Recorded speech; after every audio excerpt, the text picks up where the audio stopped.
Hello everyone, মোৰ চেনেলৰ অন্য এটা ভিডিঅলৈ আপোনালোক সকলোকে স্বাগতম জনাইছো আৰু আজি মই আপোনালোকৰ ওচৰলৈ খুব সহজে বনোৱা এটা মুড়ি লাৰু ৰেচিপি লৈ আহিছো।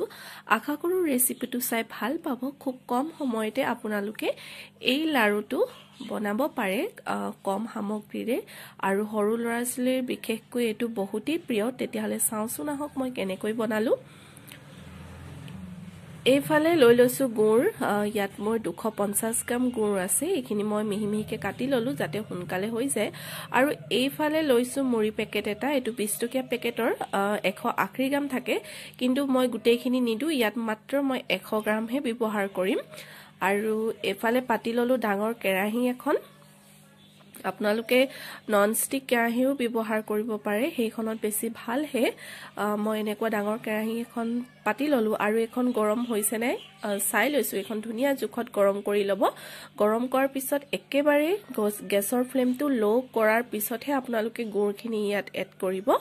আৰু এতিয়া মই আটাইখিনি গুড় দি দিছো আৰু দি দিয়াৰ পিছত আপোনালোকে এইখিনি কন্টিনিউ লো ফ্লেমতে যিমান পাৰে ধুনিয়াকৈ এইখিনি গলাব লাগিব। এ দেখিছেনে এনেকৈ কন্টিনিউ লৰাব লাগিব। যিহেতু মাঘৰ বিহু আহি আছে, আপোনালোকে এই মুড়ি লাৰুটো আপোনালোকে নিশ্চয় এবাৰ বনাই ট্ৰাই কৰি চাব।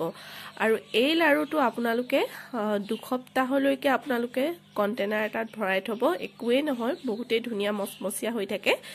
আৰু এয়া দেখিছেনে গুড়খিনি ধুনিয়াকৈ মোৰ গলিবলৈ আৰম্ভ কৰিছে। কিন্তু গেছৰ ফ্লেমটো একেবাৰে আপোনালোকে লো কৰি থব দেই। যদি হাই কৰি দিয়া আৰু গুড়খিনি জ্বলি যাব তেতিয়া এখিনি পাকটো নুঠিব ভালদৰে। আৰু এইখিনি মই এতিয়াও আৰু অকনমান পাকটো উঠাবলৈ লাগিব, কাৰণ ইমানটো জুখতে পাকটো উঠা নাই। গুড়ৰ পাকটো যেতিয়া উঠিব তেতিয়াহে আপোনালোকৰ লাৰুটো ভাল হ'ব। আৰু এইখিনি মোৰ পাক উঠিলে নাই মই চেক কৰিবলৈ বাটি এটাত পানী অকনমান লৈ লৈছো আৰু ইয়াত মই 2 টোপালমান দি দিছো আৰু লগে লগে লডা বান্ধি আহিছে। দেখিছেনে গুট মাৰি আহিছে আৰু পানীৰ লগত মিল হৈ যোৱা নাই। তেতিয়া আপোনালোকে গম পাব এইখিনি আপোনালোকৰ একদম ধুনিয়া পাৰফেক্ট হৈছে। ইয়া দেখিছেনে খুব ধুনিয়াকৈ এইখিনি মোৰ হৈ গ'ল। এতিয়া গেছৰ ফ্লেমটো অফ কৰি ইয়াত মই অকনমানকে মুড়ি এড কৰি দিম। একেবাৰতে হৰহকৈ মুড়ি এড কৰি দিব নালাগে, কাৰণ কিমানটো জুখত প্ৰয়োজন হয় হেতু চাই ল'ব লাগে। সেইকাৰণে পৰাপক্ষত আপোনালোকে কম পৰিমাণত মুড়িখিনি দি আপোনালোকে এইখিনি মিক্স কৰি থাকিব। ইয়াত মই প্ৰায় 100 গ্ৰামৰ জুখত মুড়ি দিছিলো।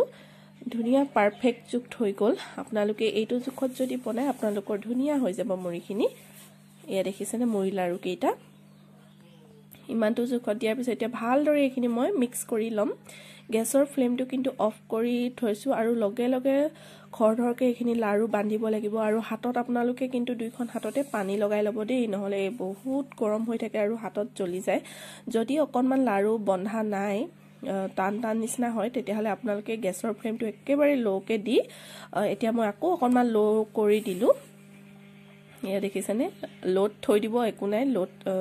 লোত থোৱাৰ পিছত এনেকৈ এটা এটাকে লাৰু বান্ধি আছো। দেখিছেনে কিমান ধুনিয়া হৈছে, মচমচিয়া হয় লাৰু কেইটা। খাবলৈও বহুতেই টেষ্টি হয়। আপোনালোকে নিশ্চয় এবাৰ বিহুত এই ৰেচিপিটো ট্ৰাই কৰি চাব।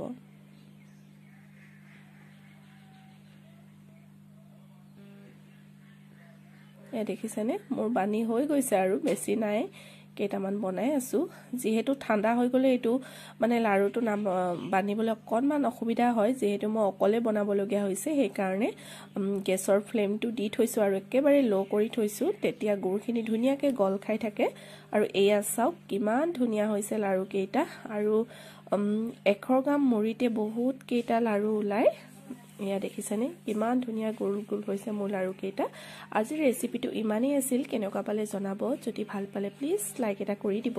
চেনেলটোলৈ যদি নতুনকৈ আহিছে চেনেলটো সাবস্ক্ৰাইব কৰিব। কাষতে থকা বেল বটনটো দবাই দিব, তেতিয়া মই যিবিলাক ভিডিঅ' দি থাকো তাৰ নটিফিকেশ্যনসমূহ পাই থাকিব। ইমান সময় মোৰ ভিডিঅ'টো চাই থকাৰ বাবে অশেষ ধন্যবাদ। আকৌ লগ পাম আপোনালোকক খুব ধুনীয়া এটা ভিডিঅ'ৰ সৈতে। তেন্তে আজিলৈ বাই বাই।